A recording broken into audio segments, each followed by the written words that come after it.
In SharePoint 2010, there are 3 different start options for workflows. The first start option, Manual, is the default, and you'll use Manual whenever it's necessary for a person to decide when to start a workflow. For example, you may have a library of documents, and we've given any user the ability to go in and say, this document may no longer be useful. It may in fact be obsolete.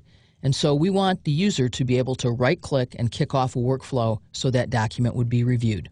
The second start option is to start a workflow each time an item is created. And this is the most used start option of all of these.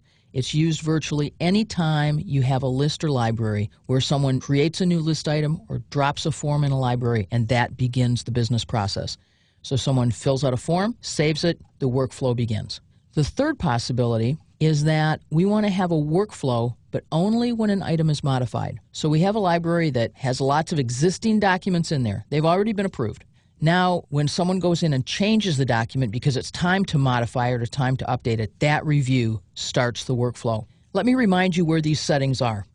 When we create a workflow here in the new workflow page or change a workflow, start options are down here at the bottom. You can have more than one option checked. So here we're automatically starting a workflow when a new item is created, but we would also allow a user to start that workflow. Easy enough to get to. And we might have several workflows operating in one library.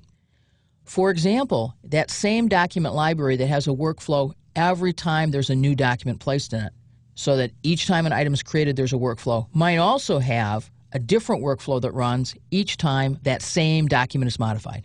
And finally, we may have a manual process in that library that would allow users to go in and say, I want to start that archiving or obsolescence check workflow. So it's not unusual to have multiple workflows going in one library, particularly when you're looking at documents. But many lists, in contrast, would normally have 1 or at most 2 different workflows in a custom list. For each workflow you create, though, you need to decide, is human intervention or human decision-making needed to decide when to start the workflow? If so, you'll only want to use manual. Or is this a workflow that can kick off automatically on creation or on modification?